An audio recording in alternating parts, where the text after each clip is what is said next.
आज बहादुर हाउस में खुशियों का माहौल था। लाल बहादुर अपने और भाई पुनीत के परिवार के साथ रहते थे। लाल बहादुर जी का एक बेटा और एक बेटी थी और पुनीत जी की 2 बेटियां और एक बेटा विनीत। पूरे 16 बरस बाद अर्णव अपनी फैमिली के साथ वापस आ रहा था और वजह थी लाल बहादुर जी के भाई पुनीत की बेटियों की शादी। अर्णव जी को परिवार सहित अपने ही घर में रुकने को कहा था लाल बहादुर जी ने, क्योंकि वो कई सालों बाद मिल रहे थे और वो चाहते थे कि शादी के फंक्शन निपटने तक वो उनके घर में ही रहे। बरसों पहले अर्णव नाराज होकर अपनी बीवी प्रियंका के साथ यह देश छोड़कर चला गया था। तब लाल बहादुर जी के दोनों बच्चे 6 साल के थे। अर्णव लाल बहादुर जी के जिगरी यार थे और पड़ोसी भी। नाराजगी की वजह यह थी कि अर्णव का बेटा मोहित पहली बार सिगरेट पीते पकड़ा गया था और लाल बहादुर जी ने उस बात पर पहली बार अपने लाडले उस 17 बरस के मोहित को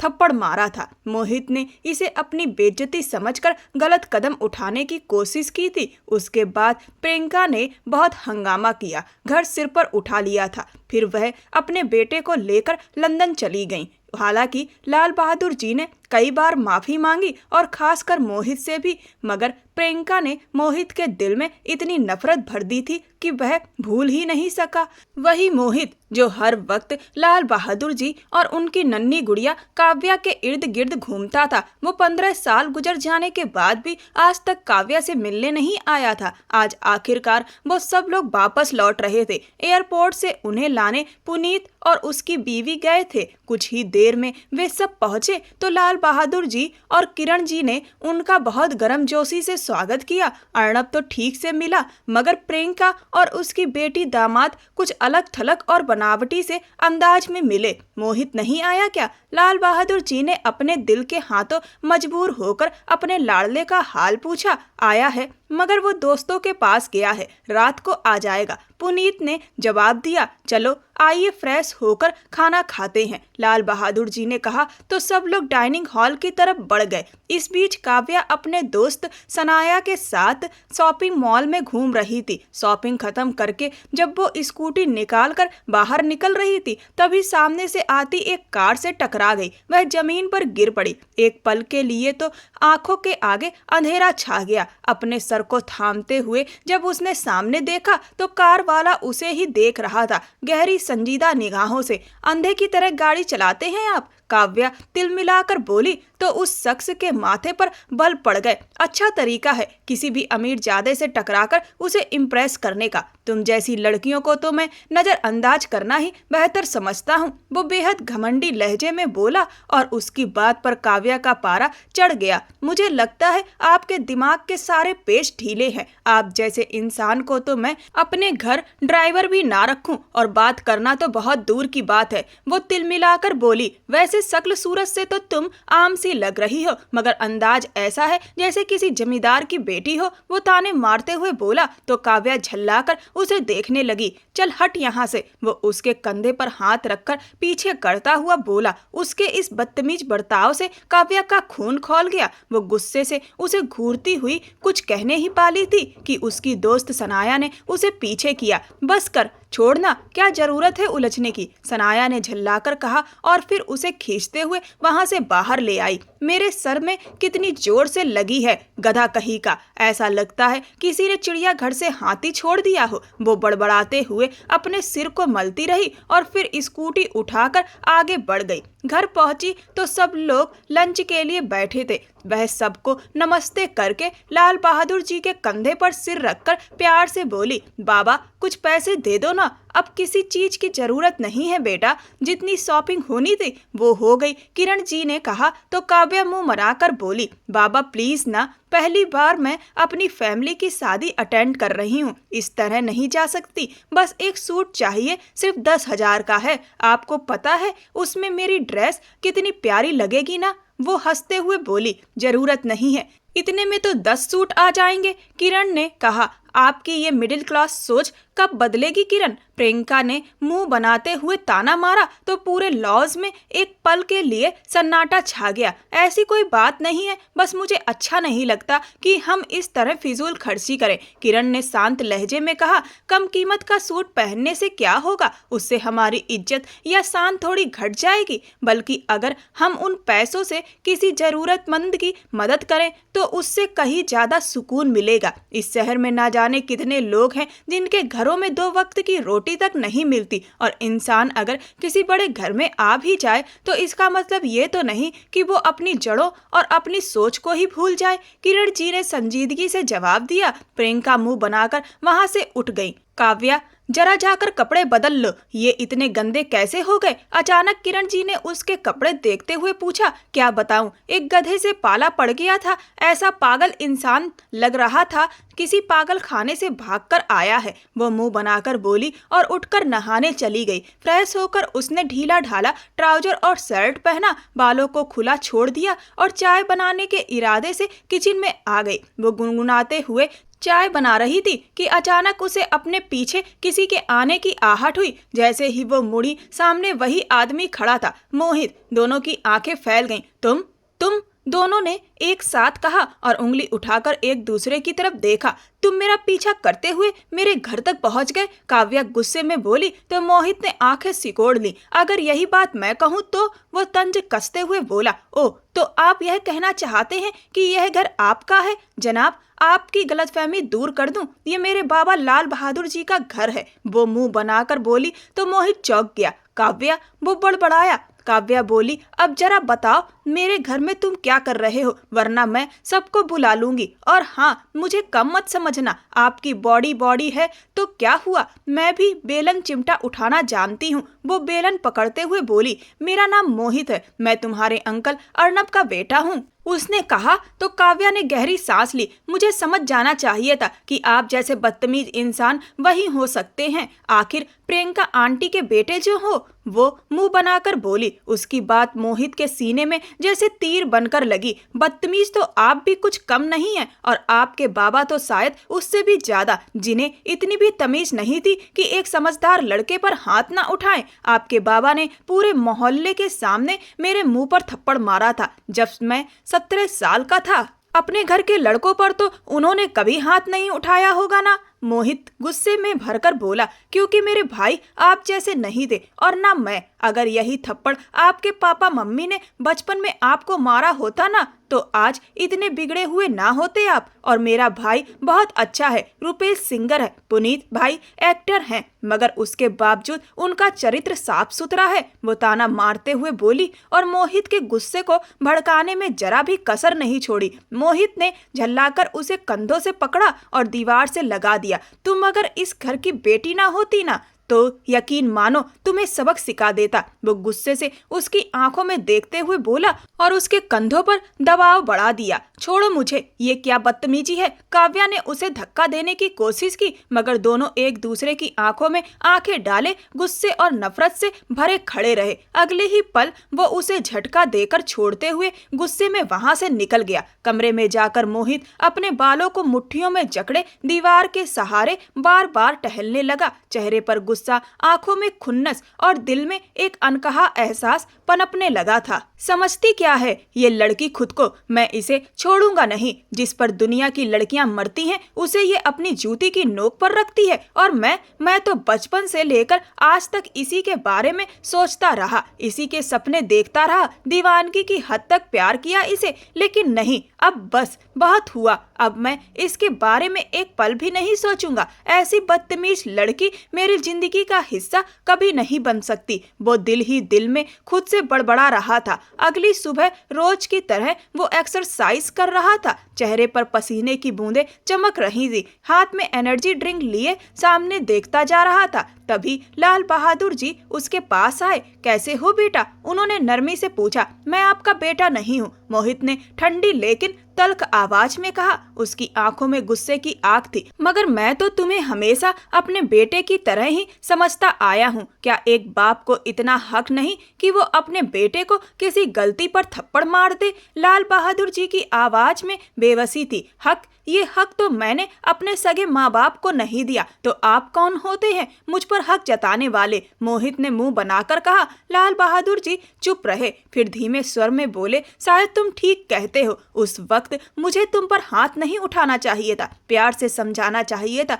लेकिन मैं डर गया था, घबरा गया था कि कहीं तुम गलत रास्ते पर ना निकल जाओ। प्लीज मुझे माफ कर दो। वो हाथ जोड़कर बोले तो मोहित के कदम जैसे रुकने को हुए, तभी पीछे से काव्या आती दिखी और उसकी नजर उस पर पड़ते ही रात की सारी बातें याद आ गईं। उसके चेहरे का सारा मुलायमपन गायब हो गया। आप पाँव भी पड़ेंगे ना, तब भी माफ नहीं करूंगा, वो बेहद बदतमीजी से बोला। काव्या से ये बात बर्दाश्त नहीं हुई। आप सच में बहुत बदतमीज हैं और बाबा, आपको ऐसे इंसान से माफी मांगने की बिल्कुल भी जरूरत नहीं है, वो गुस्से से पास आकर बोली। मोहित ने मुट्ठियां भींच ली और उसे नापसंदगी से देखा। मन तो हुआ कि एक झन्नाटेदार थप्पड़ जड़ दे, मगर खुद पर काबू रखते हुए उसने चेहरा फेर लिया। काव्या ने लाल बहादुर जी का हाथ थामा और उन्हें वहां से ले गई, लेकिन मोहित के अंदर कुछ जल उठा था, ऐसा जलन भरा गुस्सा जो बुझने का नाम नहीं ले रहा था। उसे लग रहा था जैसे वो पूरी दुनिया को तहस नहस कर देना चाहता है। अगले 2 दिन बीत गए। घर में शादी की तैयारियों का शोर बढ़ चुका था, हर तरफ रोशनी और रौनक थी, लेकिन मोहित के दिल के अंदर अब भी अंधेरा और आग बराबर सुलग रहे थे। आज संगीत की रस्म थी। बहादुर विला का लॉन बिजली की रोशनी और गेंदे के फूलों से सजा हुआ था। बड़े बड़े मेहमान वहां पहले से मौजूद थे। मोहित बेजारी से एक साइड पर बैठा कोल्ड कॉफी पी रहा था कि निगाह बेइख्तियार सीढ़ियां उतरती काव्या पर ठहर गई। वो बला की खूबसूरत लग रही थी। येलो गोल्ड रंग की लंबी मैक्सी में दुपट्टा सेट किए, हाथ में फूलों का थाल थामे मुस्कुराती हुई स्टेज की तरफ बढ़ रही थी। हर किसी की निगाहें उसी पर थीं और मोहित को तो जैसे अपना दिल सीने से निकलता महसूस हो रहा था। वो जल्दी से खुद पर काबू पाते हुए अपनी नजरें फेर गया, मगर दिल फिर भी बेताब था, सिर्फ उसी को देखने के लिए। कुछ देर बाद जब उसने देखा कि काव्या ढोल की थाप पर डांस कर रही है, तो उसकी निगाहें बस उसी पर टिक गईं। वो उसकी मुस्कुराहट में, उसकी चाल में खो गया था। तभी उसे एहसास हुआ कि काव्या की जिप खुली है। उसके होश उड़ गए। वो डांस करता हुआ खुद उसके पास आया और उसे खींचकर अपने पास लाया। काव्या गुस्से से उसे खूंखार निगाहों से देखने लगी। क्या बदतमीजी है ये, वो दांत पीस कर बोली, मगर मोहित उसे बाजू से खींचता हुआ साइड में पुल के पास ले आया। मसला क्या है आपके साथ?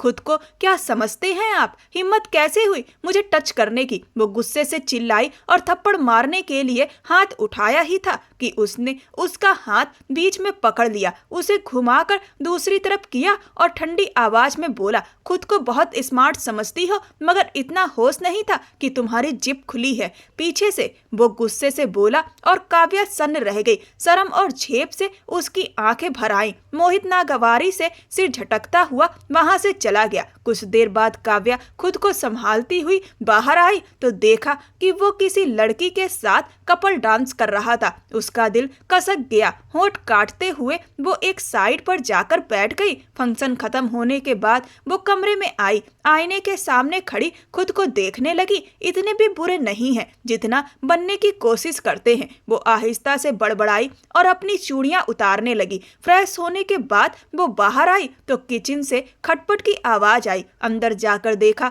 मोहित कॉफी बना रहा था। मुझे आपसे कुछ कहना था, वो झिझकते हुए बोली, मगर मुझे तुम्हें सुनने में कोई इंटरेस्ट नहीं है, सो प्लीज कुछ मत बोलो। वो बिना पलटे कड़वे लहजे में बोला, इतना सड़ो क्यों हैं आप? इतनी खूबसूरत लड़की आपसे बात करने की कोशिश कर रही है, मगर आप हैं कि देखना भी गवारा नहीं करते। वो तपकर बोली, खूबसूरत और तुम? रियली? कितनी बड़ी गलतफहमी है तुम्हें अपने बारे में। वो उसकी तरफ मुड़ते हुए तंज भरे अंदाज में बोला, खूबसूरत नहीं हो तुम, मुझे पता है। काव्या तपकर बोली, हाँ मुझे भी पता है, मम्मी ने मुझे बताया था कि बचपन में आप मुझसे बहुत मोहब्बत करते थे। वो हल्की सी हंसी हंसते हुए बोला, हाँ तो वो बचपन था ना, और बचपन में तो इंसान बहुत कुछ सोचता है जो जरूरी नहीं कि सही ही हो। तब तो सही गलत की पहचान भी नहीं होती। काव्या झल्ला कर बोली, अच्छा तो आपकी जिंदगी में कोई ऐसी लड़की है जो मेरे जैसी हो, इतनी प्यारी? वो दांत भींचते हुए बोला, हजारों हैं। मैं बॉलीवुड में काम करता हूँ माय डियर, और तुम्हें पता नहीं कि बॉलीवुड की हसीनाएं कैसी होती हैं। ऐसा लगता है जैसे हीरे को तरासा हो, उन्हें देखकर आंखें नहीं थकती। काव्या भौं चढ़ाते हुए बोली, पता है आपका टेस्ट बहुत ही खराब है और बचपन से ही खराब है। वो लड़कियां आपको मुझ जैसी लड़की से बेहतर लगती हैं, शायद इसलिए आपके दिमाग की स्क्रू ढीली है। वो तमतमाई आवाज में बोली तो मोहित उसकी बात पर हंसी रोक नहीं पाया। रुख फेरते हुए बोला, तुम्हें तो पता ही है मुझे विदेशी पसंद है, मुझे देसी टाइप की लड़कियां बिल्कुल नहीं भाती। जी हाँ बिल्कुल, इसीलिए तो आपका टेस्ट भी बिल्कुल घटिया हो गया है। और ये जो कॉफी आप बना रहे हैं ना, ये कॉफी नहीं किसी दवा की गंध जैसी लग रही है। वो गुस्से से बोली और पास रखा पूरा जग उस कॉफी के अंदर उड़ेल दिया। मोहित ने बेयकीनी से उस कॉफी को देखा, फिर काव्या की तरफ जो लाल लाल चेहरा लिए उसे घूर रही थी। Are you out of your mind?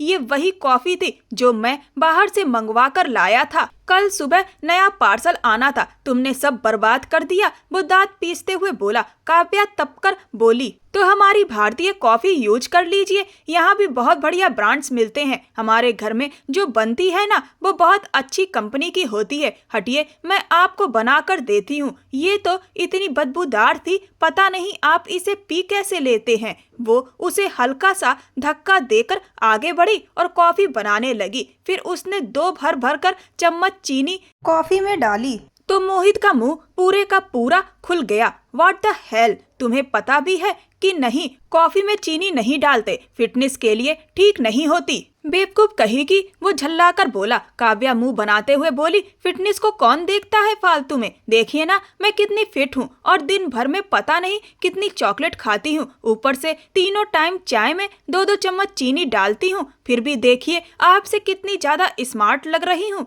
मैं। लेकिन खुद को देखिए जरा, इतनी फिटनेस का क्या फायदा जब लगते ही हाथी जैसे हैं आप। आपके जितने में तो मेरी 3 बन जाएंगी। काव्या शरारत भरे लहजे में बोली। उसके करीब आकर मुस्कुराई। मोहित ने होंठ भींचे और निगाहें चुरा ली। तुम वाकई पागल हो, तुम्हारा कुछ नहीं हो सकता। वो बड़बड़ाते हुए उठकर बाहर निकल गया। अरे कॉफी तो पीते जाइए, वो पीछे से आंख मारते हुए बोली। नो थैंक्स, अगर मैंने ये कॉफी पी ली ना तो सुबह 3 घंटे एक्सरसाइज करनी पड़ेगी और इतना स्टेमिना मुझ में नहीं है। वो झल्ला कर बोला। काव्या ने मुंह बना लिया और झुलझुला कर रह गई। अगले दिन मेहंदी का फंक्शन था। पूरा लॉन लाइटों और फूलों से सजा था। काव्या ने मल्टी कलर लहंगा और गोल्डन कुर्ती पहन रखी थी। बालों को हल्का कर्ल किया हुआ था। आज भी वो महफिल की जान बनी हुई थी, लेकिन आज उसकी बेचैन निगाहें मोहित को तलाश कर रही थी। कुछ देर बाद मोहित अंदर आता दिखाई दिया, कल वाली लड़की जो उसकी दोस्त थी उसके साथ। काव्या के सीने में कुछ कसक सी उठी, मगर उसने सिर झटक कर इधर उधर देखने का नाटक किया। तभी गेट से रुपेश अंदर आया तो वो खिलखिलाती हुई भागकर उसके गले लग गई। पता है मैं आपको कितना मिस कर रही थी, शुक्र है आप आ गए। मैं भी अपनी प्यारी बहन को बहुत मिस कर रहा था। रुपेश मुस्कुराते हुए उसका सर सहलाते हुए बोला। फिर सबसे मिलकर वो फ्रेश होने के लिए कमरे की तरफ चला गया। कुछ देर बाद फंक्शन खत्म हुआ तो सब लोग लॉन में बैठकर बातें कर रहे थे। मेरे ख्याल से हमें बाहर जाकर आइसक्रीम खानी चाहिए, क्या कहते हो? विपिन ने सुझाव दिया। काव्या ने हंसते हुए कहा, वाह बड़ा नेक ख्याल है विपिन का। क्यों मोहित? मोहित एकदम ठिठक गया। नो थैंक्स, मैं ऐसी चीजें नहीं खाता। उसने ठंडे लहजे में कहा। अरे कभी कभी अपनों की खातिर बदपरहेजी कर लेनी चाहिए। वैसे भी आपको शुगर फ्री आइसक्रीम खिला देंगे, काव्या ने शरारती अंदाज में कहा। मोहित बस उसे देखता रह गया, जैसे पहली बार उसका यह रूप देखा हो। ओके, मैं अनीता को भी बुला लेता हूँ, वो भी साथ चलेगी, मोहित ने कहा और मोबाइल निकाला। अरे नहीं, काव्या ने झपट कर उसका फोन पकड़ लिया। बेगानी शादी में अब्दुल्ला दीवाना, यह बिल्कुल नहीं चलेगा। हम अपनों की बात कर रहे हैं और आप गैर लोगों को बुला रहे हैं। This is not okay. वो आपकी दोस्त है, हम सब तो उन्हें जानते भी नहीं, वो तेजी से बोली तो मोहित बस उसे देखता रह गया। थोड़ी देर बाद सब लोग गाड़ी में बैठकर आइसक्रीम खाने के लिए निकल पड़े। ठंडी हवा के झोंके चल रहे थे। लड़कियां ऊंची आवाज में हंस रही थी, शोर मचा रही थी।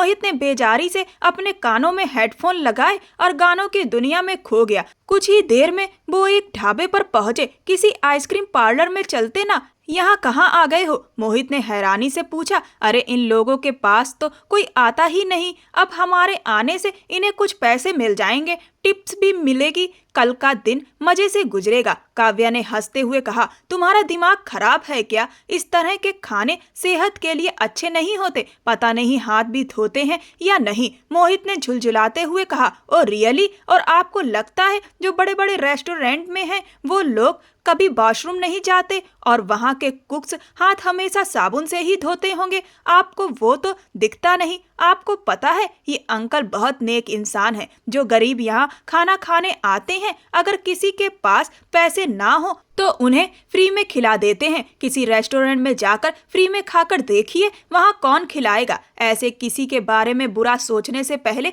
जरा समझ लेना चाहिए। काव्या को उसकी बातों से सच में बुरा लगा था। मोहित ने बोरियत से कान में उंगली डाली और इधर उधर देखने लगा। सबने वहीं बैठकर आइसक्रीम खाई। मोहित के अलावा उसे साफ दिख रहा था कि काव्या और वो अंकल पहले से एक दूसरे को जानते हैं, जैसे यहाँ पहले भी आते रहे हों। फिर सब वहीं बैठकर बातें कर रहे थे कि अचानक एक लड़की वहां दौड़ती हुई आई। प्लीज मेरी मदद कीजिए, मेरा घर यहीं पास में है, मेरे पापा की तबीयत बहुत खराब है, हॉस्पिटल लेकर जाना है, कोई गाड़ी नहीं मिल रही, प्लीज मदद कीजिए। वो रोते हुए बोली, अच्छा रिलैक्स कीजिए, हम आपकी मदद करेंगे, कोई दिक्कत नहीं, चलिए जल्दी गाड़ी लेकर चलते हैं। काव्या ने फौरन कहा, तुम लोगों का दिमाग खराब हो गया है क्या? कोई भी राह चलती लड़की आकर मदद मांगेगी और तुम ऐसे ही भरोसा कर लोगी? मोहित ने फिर टोका, मुझे तो शक्ल से ही लग रही है यह कोई चोरनी है, उसने कहा। काव्या ने सर से पैर तक उस लड़की को देखा। साधारण सा रुपट्टा ओढ़े, चेहरे पर घबराहट थी। क्या है इसके हुलिये में? जैसी एक मिडिल क्लास लड़की होती है वैसी ही लग रही है। अजीब इंसान है आप, लगता है कभी मिडिल क्लास लोगों से पाला नहीं पड़ा आपका। काव्या ने मुंह बनाकर कहा, मेरे स्टैंडर्ड्स तुम लोगों जैसे नहीं है, मोहित ने कड़वे लहजे में कहा। काव्या गंभीर होकर उसकी तरफ मुड़ी। इंसान के बोल उसके संस्कार और परवरिश दिखाते हैं। अफसोस है आप पर कि आप इस तरह बात कर रहे हैं। हमारे माता पिता ने हमें ये नहीं सिखाया। मेरे पापा खुद बताते हैं कि वो कितनी मुश्किलों से गुजरे हैं और इंसान को कभी अपनी जड़ें नहीं भूलनी चाहिए। पैसा तो आता जाता रहता है, लेकिन अकड़ किस बात की? आखिर आप भी मिट्टी के ही बने हैं और मिट्टी से ही नफरत करते हैं। शर्म की बात है। काव्या ने उसकी अच्छी खासी क्लास ले ली थी। मोहित गुस्से से बस उसे घूर कर रह गया। तुम लोगों को जो करना है करो, मैं जा रहा हूँ, जिसे मेरे साथ चलना है चलो, वो झल्ला कर बोला और गाड़ी की तरफ बढ़ गया। मगर कोई भी उसके साथ नहीं गया। वो गुस्से में गाड़ी स्टार्ट करता फुल स्पीड से निकल गया। काव्या ने उस लड़की की तरफ देखा, आइए दीदी, हम आपके पापा को हॉस्पिटल ले चलते हैं। फिर वो लोग उस लड़की को लेकर उसके घर पहुंचे और उसके पिताजी को वहां से उठाया और हॉस्पिटल लेकर गए। लड़की बार बार उनका शुक्रिया अदा कर रही थी। उधर मोहित, जो अपनी गाड़ी को तेज स्पीड में चला रहा था, अचानक सामने से आता ट्रक देखकर घबरा गया। उसने ब्रेक लगाने की कोशिश की मगर ब्रेक काम ही नहीं कर रही थी। उसने स्टीयरिंग घुमाया तो गाड़ी नीचे कच्चे रास्ते की तरफ निकल गई और जाकर एक पेड़ से टकराई, फिर उलट गई। मोहित को ऐसा महसूस हुआ जैसे उसके पूरे शरीर में दर्द की लहरें उठ रही हों। वो सांस लेना चाह रहा था मगर सांस भी नहीं आ रही थी। वो गाड़ी से निकलना चाहता था मगर उसका शरीर बेजान होता जा रहा था। तभी उसे कुछ आवाजें सुनाई दी, अरे गाड़ी उलट गई है, जल्दी निकालो इस आदमी को बाहर, इससे पहले कि गाड़ी में आग लग जाए।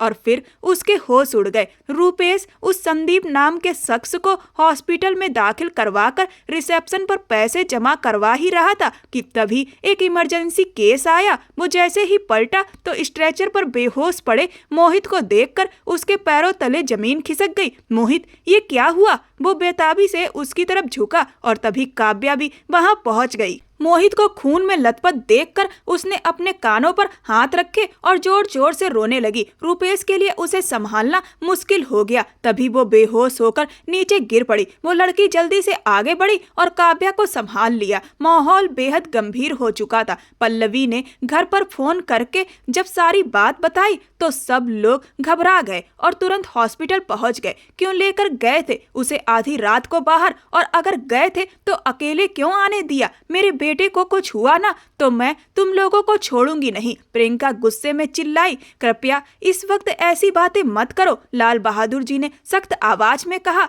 मैं तो इसीलिए नहीं आना चाहती थी भारत, लेकिन कैसे फंस गई इन जालों में। प्रियंका गुस्से में बड़बड़ा रही थी। कृपया आंटी हिम्मत रखिए, ये हॉस्पिटल है, ऐसे शोर मत कीजिए, मोहित जी बिल्कुल ठीक हो जाएंगे। पल्लवी ने समझाने की कोशिश की। ताई, यहाँ एक लड़की है जिसके पिताजी बहुत बीमार हैं, वो अकेली है, आप प्लीज उसकी खबर ले लीजिए। पल्लवी ने किरण के पास जाकर कहा। किरण ने सिर हिलाया और उसके साथ इमरजेंसी वार्ड की ओर बढ़ गई। वहाँ एक लड़की अकेली बैठी रो रही थी। ये मेरी ताई हैं, पल्लवी ने कहा तो वो लड़की अपनी आंखें पोंछकर खड़ी हो गई और एकटक किरण जी को देखने लगी। किरण बुआ, वो लड़की फुसफुसाई, मगर सन्नाटे के कारण आवाज साफ सुनाई दी। किरण के साथ साथ रुपेश भी चौंक गया। फिर वो लड़की किरण के गले लग गई और फूट फूट कर रोने लगी। क्या नाम है तुम्हारे पिताजी का? किरण जी का दिल जैसे बैठ गया। संदीप नाम है। नाम सुनते ही किरण जी ने एक पल को आंखें बंद कर लीं। संदीप उनके बड़े भाई थे, 2 बेटे और एक बेटी के पिता। जब आखिरी बार मुलाकात हुई थी तब उनकी बेटी मुश्किल से 1.5-2 साल की थी और अब यकीनन वही रिनी थी। संदीप भाई ही वो इंसान थे जो किरण जी से सबसे ज्यादा लगाव रखते थे, मगर वही भाई बाद में सबसे पहले उससे रूठ गए थे। जब लाल बहादुर जी से किरण की शादी का पता चला था तो उन्होंने शादी तोड़ने तक की बात कही थी, लेकिन जब किरण ने मना कर दिया तो सबसे पहले संदीप ने कहा था कि अब उसका उनसे कोई रिश्ता नहीं। बाकी भाइयों ने भी उसी का साथ दिया और किसी ने भी किरण से फिर कभी संपर्क नहीं किया। किरण अक्सर अपने भाइयों को याद कर करके रोया करती थी, लेकिन आज जब मुलाकात हुई तो भी ऐसे हालात में। रिनी बेटा, अब और मत रो, सब ठीक हो जाएगा, उसने प्यार से कहा और उसे गले लगा लिया। बेटा, तुम्हारी मम्मी कैसी हैं? किरण जी ने उसके आंसू पोंछते हुए पूछा। रिनी ने रुंधे गले से कहा, मम्मी की डेथ को 5 साल हो गए हैं। 15 साल पहले हम लखनऊ से पंजाब चले गए थे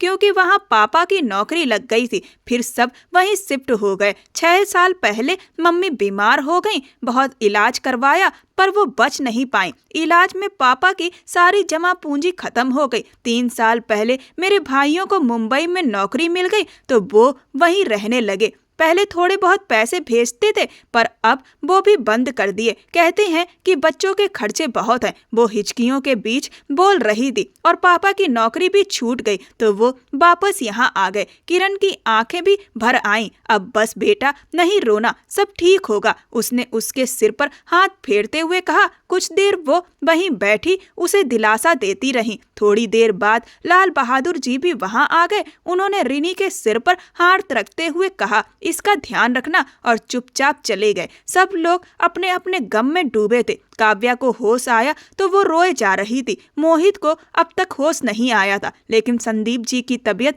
पहले से थोड़ी बेहतर थी। उन्हें हल्का सा दिल का दौरा पड़ा था। डॉक्टर ने सख्त हिदायत दी थी कि उन्हें किसी तरह का मानसिक सदमा ना लगे। जब किरण उनके कमरे में गई तो संदीप जी ने हाथ जोड़ते हुए रोते हुए कहा, मुझे माफ कर दो बहन, ऐसा मत कहिए भैया। किरण जी की आंखों से आंसू बह निकले। देखो आज मुझे कैसे सबक मिला है। संदीप बोले, मेरे अपने बेटों ने ही 3 साल पहले मुझे छोड़ दिया, भाइयों ने भी साथ छोड़ दिया, और अब वही बेटे अपनी सहूलत के लिए मेरी रिनी की शादी अपने अय्यास मालिक से करवाना चाहते हैं। प्लीज बहन, मेरी बेटी को बचा लो, मैं अगर मर गया तो मेरी बच्ची बर्बाद हो जाएगी। किरण खुद को संभाल नहीं पाई, उसकी आंखों से भी आंसू बहने लगे। आप फिक्र मत कीजिए भैया, मैं रिनी को कुछ नहीं होने दूंगी, वो मेरी बेटी है आपसे, उसने रिनी का हाथ थाम कर कहा। तो फिर मेरी आंखों के सामने उसका रिश्ता पक्का कर दो अपने घर में, वरना वो लोग कल ही आकर ले जाएंगे उसे।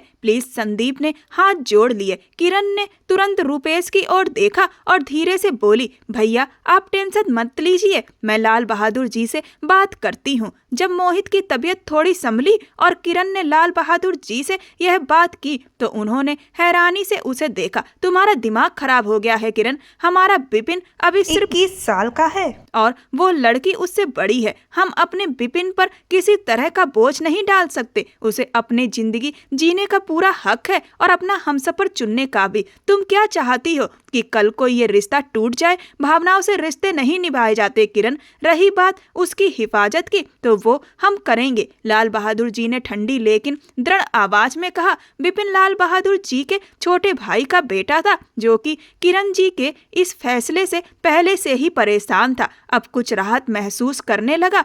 हाँ ताई, मैं भी इस शादी के लिए बिल्कुल तैयार नहीं हूँ। हम रिनी की मदद किसी और तरीके से भी कर सकते हैं ना, उसने विनम्र लहजे में कहा। किरण ने नाराज निगाहों से लाल बहादुर जी को देखा। अब इस तरह देखकर मुझे ब्लैकमेल मत कीजिए, वह झुलझुलाकर बोली। मैं आपसे कितनी छोटी हूँ लाल बहादुर जी, और मैंने भी तो आपसे शादी की और आज हम निभा रहे हैं और बहुत अच्छे से निभा रहे हैं। फिर हमेशा लड़की के बड़ा होने को ही मुद्दा क्यों बनाया जाता है? अगर लड़की बड़ी हो तो क्या शादी सफल नहीं हो सकती? प्यार के लिए उम्र की कोई सीमा नहीं होती। रिश्ते दिल से बनते हैं, हिसाब से नहीं। वो गुस्से से बोली तो लाल बहादुर जी ने गहरी सांस ली। तुम गलत समझ रही हो किरण, उन्होंने शांत स्वर में कहा। यहाँ बात उम्र की नहीं, बात इन दोनों बच्चों की जिंदगी की है। मैं नहीं चाहता कि बिपिन अपने ख्वाबों या अपनी पसंद से समझौता करे। उसे खुद ये फैसला करने दो। प्यार जबरदस्ती नहीं होता मेरी जान। तुमने तो अपनी खुशी और मर्जी से मुझसे शादी की थी, कोई जबरदस्ती नहीं थी। रीनी ने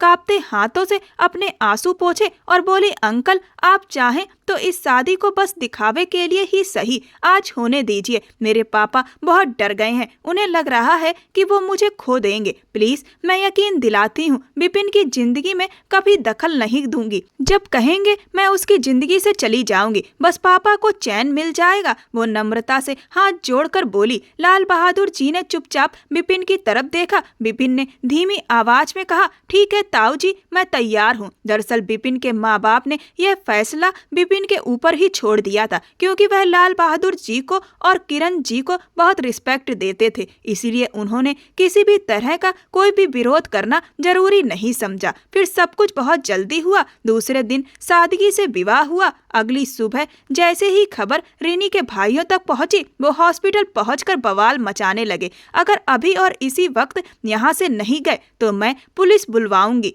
पल्लवी ने उनके सामने आकर दृढ़ता से कहा, आप लोग जरा अपनी हद में रहिए। संदीप जी जैसे सुकून में आ गए थे। उन्होंने राहत भरी नजरों से किरण को देखा और कहा, अब तो मैं चैन से मर सकूंगा। अब मुझे अपनी बेटी की कोई फिक्र नहीं रही। किरण ने उनकी आंखों में देखते हुए कहा, ऐसा मत कहिए भैया, आप बहुत जल्दी ठीक हो जाएंगे और देखिएगा अपनी बेटी को खुद अपनी आंखों से खुश देखेंगे। संदीप हल्की मुस्कान के साथ बोले, तुम्हारी बात सच हो। 2 दिन बाद वो अस्पताल से डिस्चार्ज होकर घर लौट गए। विपिन खुद उन्हें उनके घर तक छोड़ने गया था। मन में एक अनजाना सुकून और एक अधूरा डर लिए कि इस रिश्ते की शुरुआत मजबूरी से हुई है, पर शायद वक्त इसे अपना रंग दे दे। उन्हें बिस्तर पर लिटाने के बाद बिपिन कुछ देर उनके पास बैठकर बातें करता रहा। फिर इजाजत लेकर वो बाहर निकला तो रिनी उसे दरवाजे तक छोड़ने आई। आप चिंता मत कीजिए, कुछ दिन बाद मैं पापा को इस शादी की सच्चाई बता दूंगी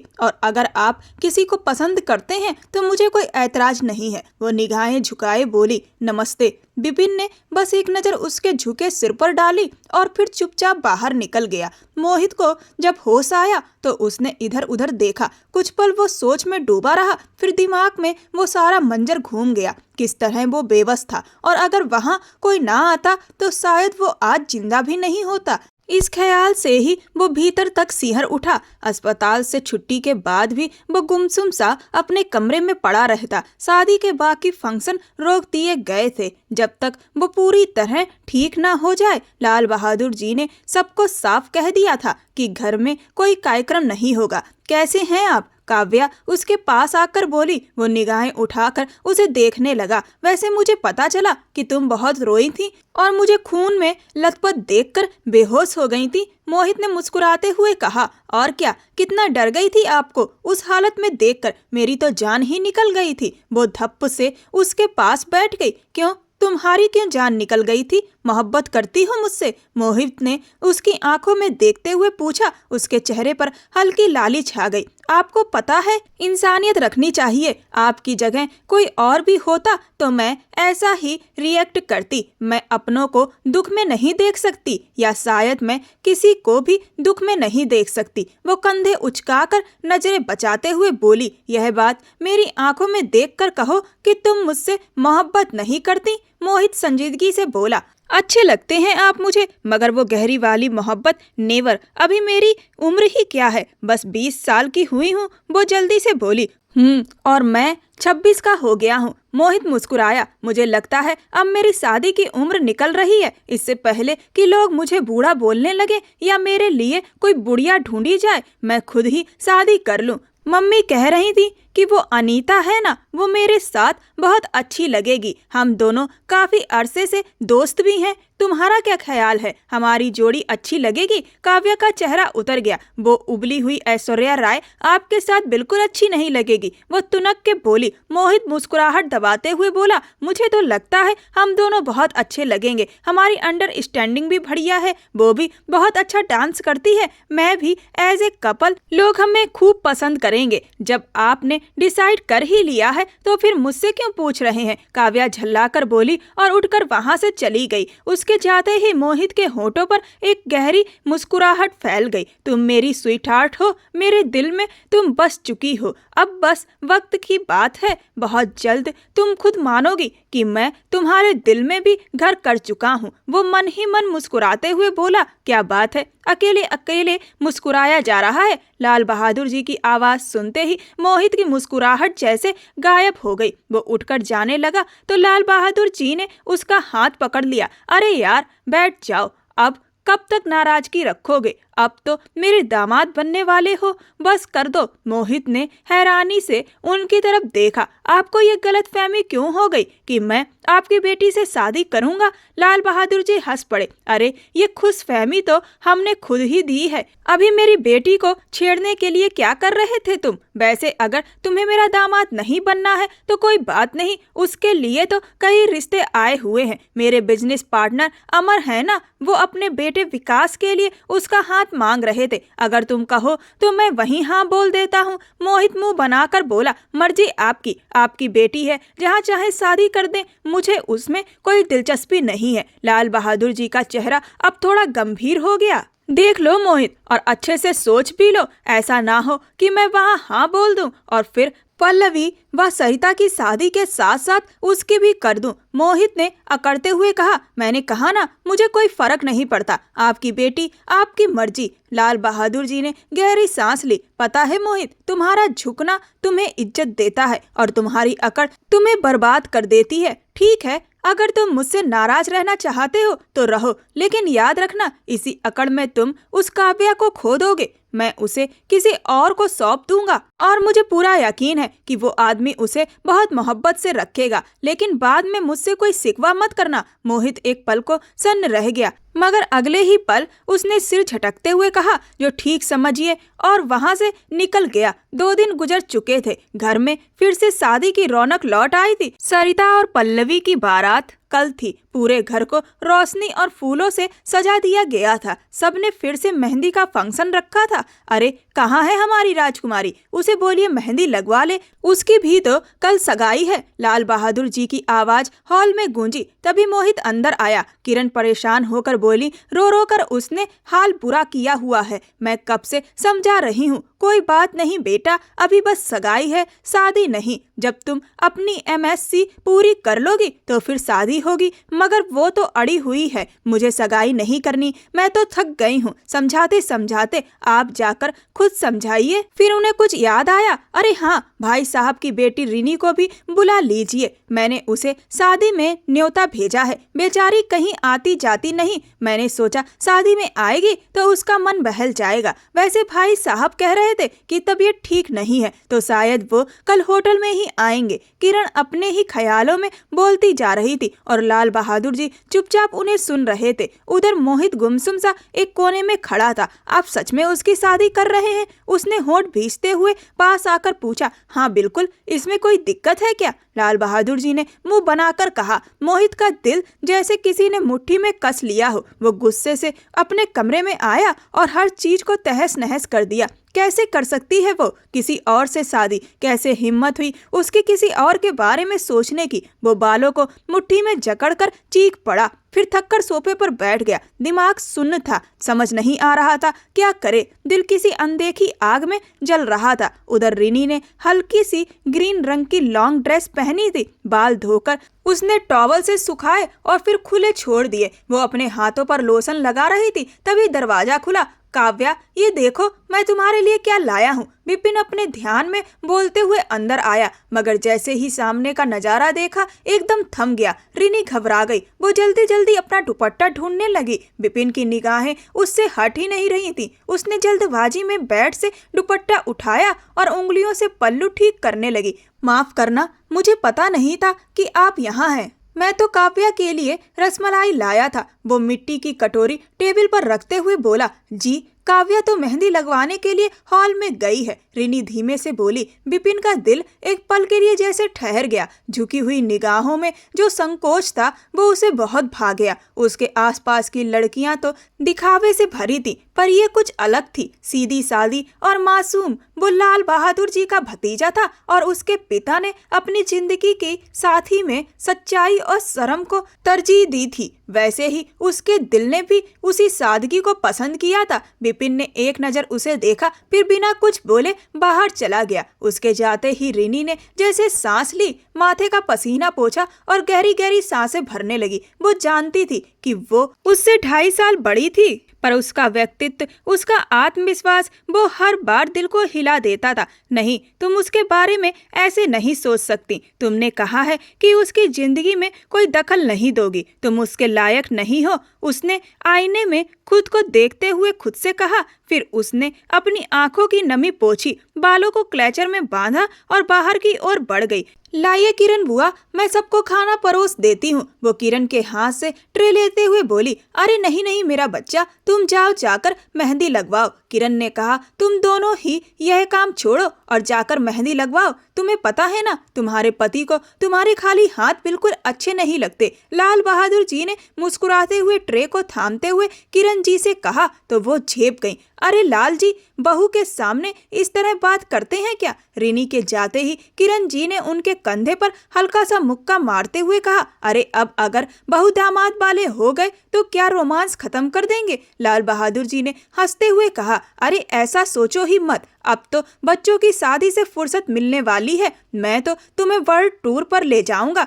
बस मैं, तुम और हमारी तन्हाई। कितना मजा आएगा ना। वो पीछे से किरण जी को बाहों में भरते हुए बोले। Good idea dad. पीछे से आती आवाज ने दोनों को चौंका दिया। रुपेश शरारती अंदाज में अंदर आया तो किरण शर्मा गई। उफ, जब तुम ऐसी शर्माती हो तो क्या लगती हो? रुपेश ने छेड़ते हुए कहा। छी बेशरम, माँ के सामने ऐसी बातें करते शर्म नहीं आती? किरण जी ने उसके कान पकड़ लिए। अरे माँ, कान लंबे कर दोगी तो तुम्हारी बहू क्या सोचेगी? ऐसे एलियन से शादी नहीं करूंगी। रुपेश हंसकर बोला तो किरण ने उसे प्यार से देखा। तभी विपिन वहां आ गया। विपिन बोला, आपकी बहू कहाँ है? तो किरण जी बोली, तुम ये शादी निभाना चाहते हो? किरण ने थोड़ा हैरान होकर पूछा।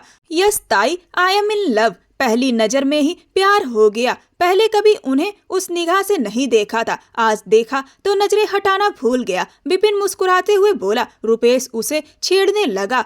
Are you sure? Lal Bahadur ji ने मुस्कुराकर पूछा। यस, 100%। आपने ही कहा था ना कि अगर दिल किसी पर आ जाए तो वक्त रहते इकरार कर लेना चाहिए, वरना देर हो जाती है। तो बस मैं आज मान लेता हूँ कि मैं उनसे मोहब्बत करता हूँ और इस रिश्ते को निभाना चाहता हूँ। मैं ठीक कर रहा हूँ ना ताऊ? लाल बहादुर जी ने विपिन की आंखों में देखा। उसमें ना कोई जल्दबाजी थी, ना कोई बचपना। I am proud of you. और हाँ, अब जब तुमने हमसे ये बात कह दी है तो उस लड़की को भी ये बात पता चलनी चाहिए।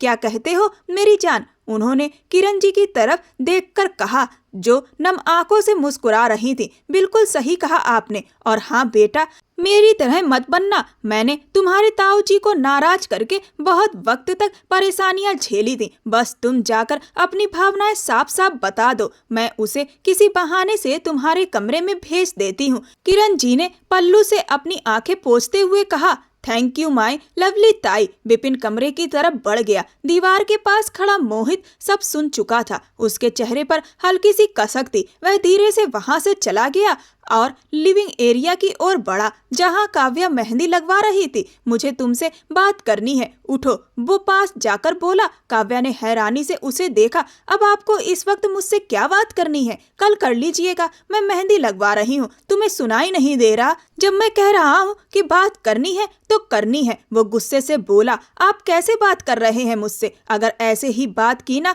तो मैं डैड से शिकायत कर दूंगी आपकी, और फिर शादी से भी इनकार कर दूंगी। वो मुंह फुलाकर बोली। कर दो इनकार, अभी जाकर बताओ उन्हें कि तुम्हें ये शादी नहीं करनी। मोहित तमतमाया। क्या? काव्या चौंकी। आपकी हिम्मत कैसे हुई ऐसी बात करने की? और मैं नहीं करूंगी इनकार, मुझे ये शादी करनी है और करनी है। उसने आंखों में आंखें डालकर कहा। तुम ये शादी नहीं करोगी उस विकास नाम के इंसान से? तो बिल्कुल नहीं। मोहित ने उसका कंधा पकड़कर झचकोरते हुए कहा। क्यों, कौन होते हैं आप ये कहने वाले? काव्या ने गुस्से में कहा। क्योंकि मैं तुमसे प्यार करता हूँ, वो चीखा। सुना तुमने? मैं तुमसे मोहब्बत करता हूँ, तुम्हें किसी और का नहीं होने दूंगा। तुम्हारा रिश्ता सिर्फ मुझसे होगा। वो उसके कंधे कसकर पकड़े हुए था। आंखों में सच्ची दीवानगी थी। काव्या की सांसें थम सी गईं। वो उसकी आंखों में देखती रह गई। नफरत, गुस्सा और एक अजीब सी बेबसी सब एक साथ झलक रही थी। फिर धीरे धीरे उसके गालों पर शर्म उतर आई और उसने शर्म से अपनी निगाहें झुका ली। आप भी ना सबके सामने इकरार कर रहे हैं, बड़े ही बेशरम हैं। काव्या सर झुकाए धीमे से मुस्कुराई। तुम हंस रही हो? मोहित ने थोड़ा झल्लाकर कहा। तुम्हें पता है मेरी जान निकल रही है यह सोचकर कि तुम किसी और की हो जाओगी। मैं तुम्हारी शादी किसी और से नहीं होने दूंगा। बुद्धू, मेरी शादी तो आपसे ही हो रही है। काव्या ने हंसते हुए उसके माथे पर हल्का सा हाथ मारा। क्या? मोहित हक्का बक्का रह गया। उसने जैसे ही पीछे मुड़कर देखा तो लॉज के दरवाजे पर लाल बहादुर जी और बाकी सब हंसते हुए खड़े थे। उसका चेहरा सुर्ख पड़ गया। ये क्या हो रहा है? मुझसे पूछना भी जरूरी नहीं समझा किसी ने? मेरी शादी है और मुझे ही नहीं बताया गया। वो तमतमाकर बोला। अरे गुस्सा आ रहा है मेरे बच्चे को? लाल बहादुर जी ने हंसते हुए कहा। देखो बेटा, अगर तुम्हें मेरी बेटी से शादी नहीं करनी तो कोई बात नहीं, मेरे पास और भी बहुत रिश्ते हैं। मैंने सोचा था तुम्हें सरप्राइज दे दूं। अब अगर तुम्हें नहीं चाहिए तो कोई बात नहीं। यह सुनकर मोहित के चेहरे के हाव भाव ढीले पड़ गए। तो ये बात सब जानते थे और मुझे ही अनजान रखा? हाँ बेटा, लाल बहादुर जी ने मुस्कुराते हुए उसके कंधे पर हाथ रखा। क्योंकि सबको पता था कि तुम अपनी जिद और ईगो के हाथों मजबूर होकर कुछ ना कुछ गड़बड़ कर दोगे, इसीलिए हमने तुम्हें नहीं बताया। जिस दिन तुम बेहोशी में अस्पताल में मेरी बेटी का नाम पुकार रहे थे ना, उसी दिन तुम्हारे मम्मी पापा ने तय कर लिया था कि हमारी बेटी तुम्हारी दुल्हन बनेगी। सारी गलतफहमियां मिट गई थी, बस तुम्हारी जिद बाकी थी। उसे तोड़ने के लिए ही हमने ये सब किया। लाल बहादुर जी की बात सुनकर मोहित ने सबकी तरफ देखा। सबके चेहरे पर हंसी थी मगर उसकी आंखों में नमी उतर आई। वैसे ये बहुत गलत बात है, आप सबने मिलकर मुझसे खेल खेला। पता है मेरी जान पिछले कई घंटों से सूख रही थी, दिल कर रहा था पूरी दुनिया को आग लगा दूं। वो मुंह बनाकर बोला। चुपचाप सुधर जाओ तुम। लाल बहादुर जी ने आंखें निकाल कर कहा। 2 साल का टाइम है तुम्हारे पास। अगर इन 2 सालों में मेरी बेटी के साथ कोई उलझुल हरकत की या जरा भी ऊंची आवाज में बात की तो मैं फैसला बदल दूंगा। अंकल, मैं पहले से ही सुधरा हुआ हूँ। मेरा किसी लड़की के साथ कोई अफेयर नहीं है, ओके? मोहित ने बनावटी मासूमियत से कहा। अरे हाँ, जैसे मुझे कुछ पता नहीं तुम्हारे बारे में। लाल बहादुर जी हंसकर बोले। मैं अफेयर की बात नहीं कर रहा, मैं तेरे एटीट्यूड की बात कर रहा हूँ। ये जो तेरी गर्दन में सरिया फंसा है ना, जरा निकाल दे। अगर मेरी बेटी के सामने ऊंची आवाज में बात की तो देख लेना। अंकल फिक्र मत कीजिए, मोहित ने पूरे आत्मविश्वास से कहा। आपकी बेटी के साथ तो सिर्फ मोहब्बत ही करूंगा और कुछ नहीं। उसने काव्या की आंखों में देखते हुए कहा तो सब लोग खकारते हुए इधर उधर देखने लगे। और अंकल, मैं आपसे हाथ जोड़कर माफी मांगता हूँ। वो घुटनों के बल हाथ जोड़कर बैठ गया। मैंने आपको बहुत घमंड दिखाया, आप बड़े थे, फिर भी आपने बार बार माफी मांगी। पता नहीं मैं कब अपनी अकड़ में बदतमीज हो गया, पर अब मुझे एहसास हो चुका है कि जो रिश्ते इम्पोर्टेंट हो उन्हें निभाने के लिए थोड़ा बहुत अगर झुकना भी पड़े तो झुका जाता है। बेकार की अकड़ का कोई मतलब नहीं होता। लाल बहादुर जी ने उसे पकड़ के उठाया। बेटा, मेरी भी गलती थी, चाहे छोटा हो चाहे बड़ा, इज्जत तो सबकी होती है। मोहित बोला, पर आपने तो अपनी गलती काफी पहले ही मान ली थी और मैं ही बेकार निकला। उन्होंने मोहित को गले लगाया और बोले, बेकार नहीं, बस जिद्दी।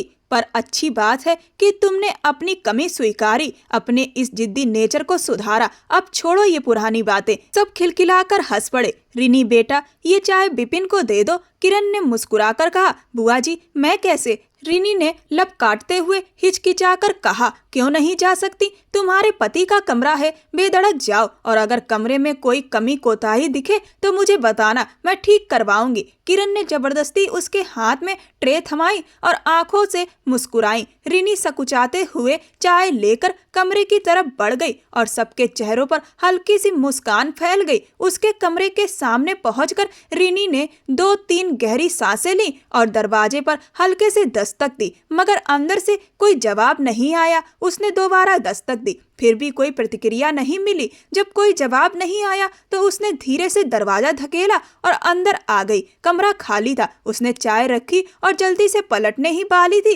कि तभी वॉशरूम का दरवाजा खुला और बिपिन गले में तौलिया डाले बिना शर्ट के बाहर निकला। वो घबरा गई और तुरंत नजरें फेर ली। अगले ही पल उसे एहसास हुआ कि बिपिन ठीक उसके पीछे खड़ा है। उसका दिल तेजी से धड़कने लगा। खुद को संभालते हुए जब वो पलटी तो उसका सिर बिपिन से टकरा गया। उसका चौड़ा गठीला सीना और साफ सुथरा शरीर देखकर वो और ज्यादा सकपका गई। कहाँ भाग रही हैं आप? बिपिन ने उसके चेहरे को हल्के से छूकर ठुड्डी ऊपर उठाते हुए धीमे लेकिन गंभीर लहजे में पूछा। वो किरण बुआ ने आपके कमरे में चाय देने को कहा था, मैं जानबूझकर नहीं आई थी। रिनी ने घबराकर जवाब दिया, होंठ दबाते हुए। उसकी आंखें झुक गईं। विपिन उसकी उस सादगी में जैसे खो सा गया। उसकी आंखों में झांकते हुए बोला, मुझे नहीं पता क्या कहना चाहिए, लेकिन इतना जानता हूँ कि जो फिल्में, ड्रामे या कहानियां बनती है ना, उनमें भी सच्चाई कहीं ना कहीं जरूर होती है। वो मुस्कुराया। पता है, 19 साल की उम्र में मेरी पहली रोमांटिक फिल्म आई थी जिसकी कहानी मेरी माँ ने लिखी थी। उसी की एक लाइन आज याद आ रही है, कभी कभी मोहब्बत अचानक नहीं होती, वो बस एक नजर में पहचान ली जाती है। बिपिन ये कहते हुए उसके पास झुका और घुटनों के बल बैठ गया। उसने रिनी के हाथ को अपने हाथों में लिया और उसकी हथेली पर हल्के से अपने होंठ रख दिए। रिनी की सांसें अटक गईं, चेहरा लाल हो गया। मुझे नहीं पता मोहब्बत क्या होती है, बिपिन बोला, पर जब मैंने तुम्हें देखा तो लगा तुम वही हो जिसे मेरे दिल ने हमेशा से चाहा है। तुम्हारी ये सादगी, तुम्हारी शर्म, तुम्हारे ये खूबसूरत बाल और तुम्हारी आंखें, इन सब ने मुझे पूरी तरह अपना बना लिया है। मैं बिपिन अपनी पूरी जिंदगी तुम्हारे साथ बिताना चाहता हूँ। I love you so much Mrs Rini. उसकी बातें सुनकर रिनी की आंखों से आंसू बह निकले। बिपिन घबरा गया। अरे क्या हुआ? आप रो क्यों रही हैं? मैं सॉरी बोलता हूँ अगर कुछ गलत कहा हो तो। देखिए, कान पकड़ता हूँ और अगर कहें तो उठक बैठक भी कर लूं। उसकी बात पर रिनी रोते रोते हंसती। शुक्र है बिपिन ने राहत की सांस ली, मैं तो डर गया था कि तुम्हें अच्छा नहीं लगा। रिनी मुस्कुराई और बोली, अपनी खुशकिस्मती पर रो रही थी। पता नहीं कैसे मैं इतनी खुशकिस्मत हो गई। बिपिन ने हल्के से कहा, जानती हो क्यों? तुम्हारे पापा की वजह से। जब सबने छोड़ दिया था ना, तब तुम्हारे पापा ने तुम्हारे लिए खड़ा होने का फैसला किया था। उन्होंने तुम्हारे लिए वो चाहा जो तुमने खुद नहीं चाहा था। किसी को क्या पता था कुछ महीने पहले कि इस तरह ये रिश्ता जुड़ेगा, मगर किस्मत ने बहुत पहले ही सब तय कर दिया था। मैं चलती हूँ, रिनी ने कहा और उसकी निगाहें झुक गईं। बिपिन की निसार होती निगाहों से घबराकर वह मुड़ी ही थी कि बिपिन ने उसके बाजू से पकड़कर उसे अपनी ओर खींच लिया। अभी ऐसे कैसे जाने दूं? मेरा दिल तो अभी भरा ही नहीं। आपको देखने से। उसने उसके गाल छुए तो रिनी के चेहरे पर शर्म की लाली फैल गई। आप इतनी खूबसूरत क्यों हैं? वह मुस्कुराते हुए बोला, मेरा तो दिल कर रहा है मम्मी से कह दूं कि आपको घर ले आएं। उसने उसके कंधे पर चेहरा छुपा लिया। बिपिन उसके बालों को सहलाते हुए आंखें मूंद गया। अब उसे पूरा यकीन था कि वो उसी की है। कुछ दिन की यह दूरी उनकी मोहब्बत को और गहराई देगी। दूसरी तरफ सरिता और पल्लवी की शादी हो गई थी और आज धूमधाम से मोहित और काव्या की सगाई हुई। मुझे अभी और इसी वक्त शादी करनी है, उसने सबके सामने कहा तो सभी एक दूसरे का चेहरा देखने लगे। नहीं बेटा, अभी नहीं, थोड़ी रस्में बाकी हैं, लाल बहादुर जी बोले। मोहित मुस्कुराया। अंकल, यह तो चीटिंग है। मैंने पहले ही कहा था ना कि मुझे 2 साल बाद नहीं, अभी चाहिए। और वैसे भी आप कह रहे थे कि जब चाहो उसे ले जा सकते हो, तो अब कहाँ रोक रहे हो? लाल बहादुर जी हंसे। हाँ, कहीं भी लेकर जा सकते हो, पर इतना उतावला क्यों हो रहे हो? मोहित ने मुस्कुराते हुए कहा। उतावला नहीं अंकल, बस अपनी बीवी को अपने घर, अपने कमरे में देखना चाहता हूँ। सबके चेहरे पर मुस्कान फैल गई और काव्या शर्म से सिर झुकाए बैठी रही। दिन रात मैं बस यही सोचता हूँ कि जब सुबह काम पर जाऊँ तो अपनी बीवी को देख कर जाऊँ, और जब रात को लौटूं तो उसे अपने कमरे में देखूं। अब इसमें दिक्कत क्या है? और वैसे भी जरूरी तो नहीं कि जैसे आप बूढ़े होकर पापा बने हैं तो नाना भी उतनी देर से बने। मेरे हिसाब से आपको जल्दी नाना बन जाना चाहिए। वो तो सच में बहुत ही बेबाक था। उसकी बात पर एक पल के लिए लाल बहादुर जी भी झेप गए और उनका चेहरा सुर्ख पड़ गया। हद कर दी तुमने, बिल्कुल बेहया हो तुम। हाँ, वो तो मैं हूँ, उसने मुस्कुराते हुए इत्मीनान से कहा। उसकी जिद की वजह से 2 दिन बाद शादी रख दी गई और 2 दिन बाद शादी धूमधाम से हुई और वो विदा होकर मोहित के घर आ गई। अब वो पुल के किनारे बैठी रो रही थी और वो उसके पास टिश्यू बॉक्स लिए बैठा था। एक एक करके टिश्यू निकालता और उसकी तरफ बढ़ा देता ताकि वह अपने आंसू पोंछ सके। वो हर बार आंखें और नाक साफ करके टिश्यू पुल में फेंक देती और वो बिना कुछ कहे अगला टिश्यू उसकी तरफ बढ़ा देता। यह वही पुल था जो मोहित को बचपन से बहुत प्यारा था। उसने अपने कमरे के साइड में खुद बनवाया था और किसी की हिम्मत नहीं थी वहां जाकर कुछ छेड़छाड़ करे, मगर काव्या तो उसकी जान थी, उसे तो हर हक था। वो टिश्यू लेते हुए बोली, आप बहुत बुरे हैं, मुझे अभी शादी नहीं करनी थी। उसकी आवाज कांप रही थी, आंखों में आंसू थे। अब की बार मोहित भी चुप नहीं रहा। उसने धीरे से उसे गले लगाया और उसे चुप कराने लगा। काव्या ने पहले तो खुद को छुड़ाने की कोशिश की, मुट्ठियां भींच ली, उसे पीछे धकेलना चाहा, मगर उसकी जिद के आगे आखिरकार उसने हार मान ली। जब उसने उसके कंधों पर सिर रख दिया तो मोहित ने उसे धीरे से छोड़ा और कुछ पल उसे देखा। वो गहरी सांसें ले रही थी, आंखें लाल थी, चेहरा शर्म से झुका हुआ था।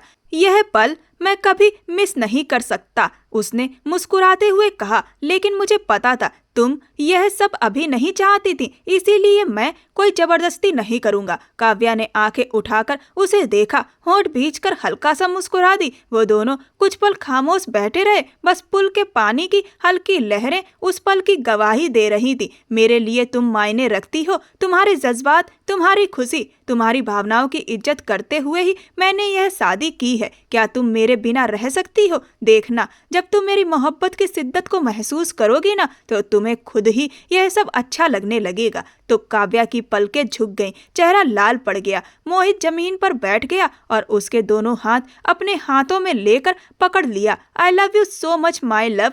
मैंने जब से मोहब्बत को समझा है तभी से तुमसे प्यार किया है। बीते सालों में एक भी दिन ऐसा नहीं गया जब मैंने तुम्हें याद ना किया हो। हर लम्हा, हर सांस में तुम थी। वो उसे अपने करीब करते हुए गहरी भावनाओं से भरकर बोलता चला गया और काव्या तो जैसे उस पल में खो गई थी। मैं भी आपसे बहुत प्यार करती हूँ, उसने धीमे से कहा। शायद तब से जब पहली बार बाबा को यह कहते सुना था कि मैंने हमेशा मोहित को अपनी गुड़िया का दूल्हा बनते देखा है। तब मैं सिर्फ 15 साल की थी, लेकिन तभी मेरा दिल आपके नाम पर धड़कने लगा था। आप मेरे बाबा और मेरी ख्वाहिश थे और आज आप मेरे हैं। और हाँ, कभी बदलना मत, और खबरदार अगर आपने मुझे उन फीकी सी विदेशी लड़कियों से तुलना की। वो मुस्कुराकर बोली, देसी लड़कियों की बात अलग है। वो हंस पड़ी और मोहित ने तुरंत बीच में कहा, तो अब यह आदत मैं छोड़ने वाला नहीं हूँ। उसने उसे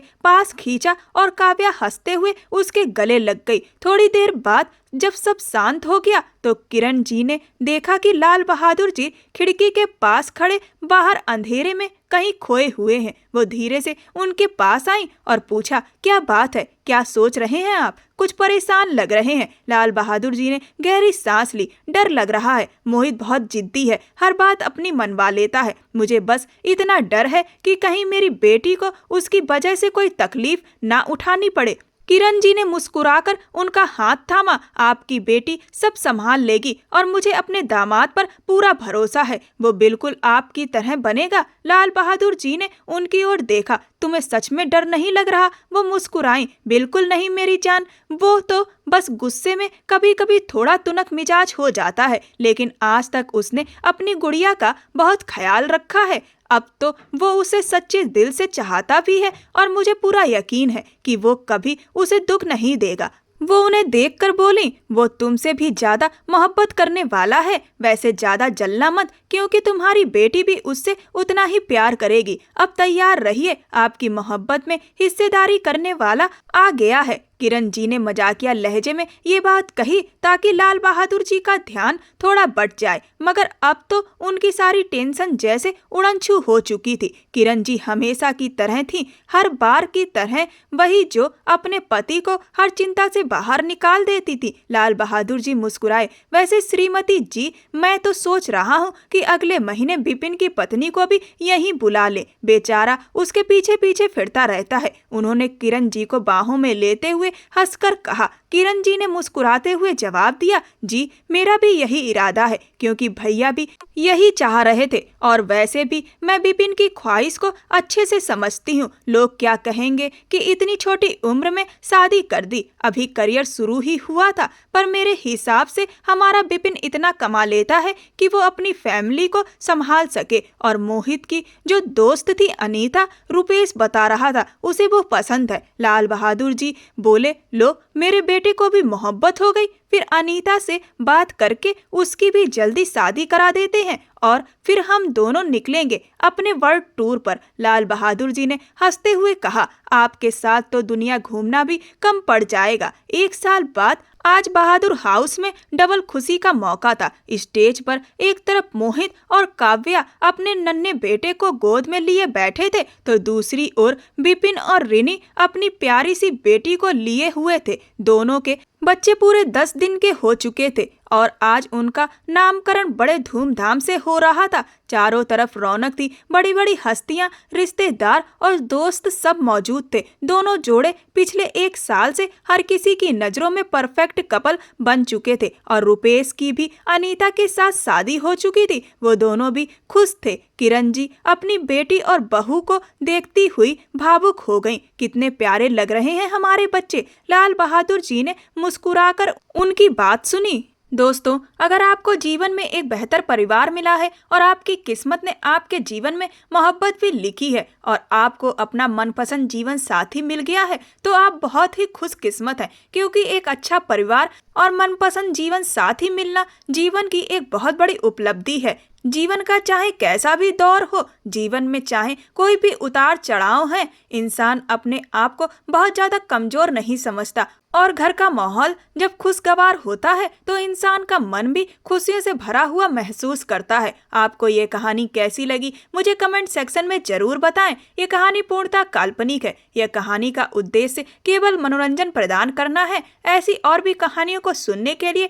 मेरे चैनल को सब्सक्राइब कर वीडियो को लाइक कर दें और वीडियो को ज्यादा से ज्यादा शेयर करें। धन्यवाद।